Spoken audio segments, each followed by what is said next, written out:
Pabugso-bugso man ang ulan, tuloy po ang bakasyon ng mga turista sa Baguio City ngayong long weekend. At mula sa Baguio City, nakatutok live si EJ Gomez. EJ?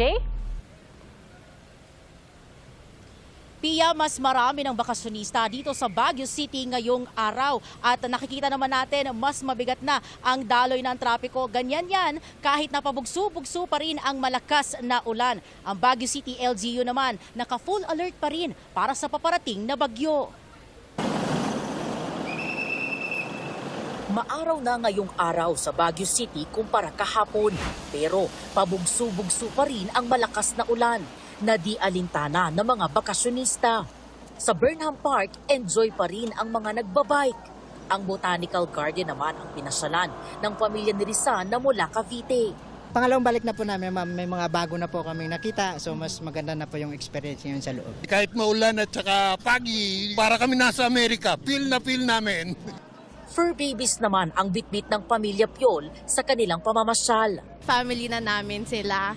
So ayan, mga naka-outfit. And ayun, gusto lang din namin silang libutin. Cozy weather kasi dito. Go-to namin to as a family. Baguio City talaga. Every time may long weekend. Pasado 3:00 kanina nang lumitaw ang makapal na fog sa City of Pines. Would still find the rain a part of the charm of visiting Baguio City. Kaya in spite of that, marami pa rin umakyat. Mag-surge ang mga bookings natin sa mga accommodations. Sa rami ng turista, lalong bumigat ang trapiko, partikular sa rotonda ng Session Road. May mga pulis naman na tumutulong magmando ng traffic. Kahit na maulan, business as usual ang eksena dito sa Hangar Market na bagsakan ng gulay dito sa Baguio City. Pero ang mga paninda, bagsak presyo. Napipilitan na lang daw mga nagtitinda para ang kanilang mga paninda maging pera. Nahihirapan ding ibiyahe ang gulay sa bagsakan at mga palengke dahil sa patuloy na pag-ulan. Kaya maraming panindang gulay ang nabubulok na lang. Yung mga celery, bulok, tapos mga pipino, walang masyadong bibili kasi ulan ng ulan, matumal.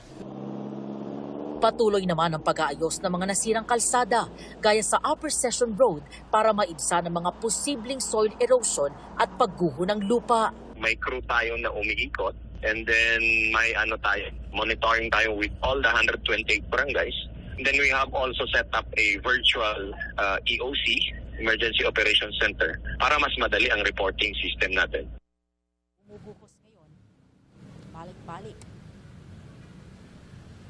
Pia, sa mga oras na to, nasa 18 degrees Celsius ang temperatura dito sa Baguio City. At ayon sa Baguio City DRRMO ay binuksan na sa mga motorista ang Cannon Road kaninang umaga. At ito, kahabaan ng Magsaysay Avenue, mas mabigat ang daloy ng trapiko. Malapit ito doon sa Session Road, 2 oras bago magbukas ang night market at pabalik-balik ang malakas na ulan. Yan ang latest mula rito sa Baguio City.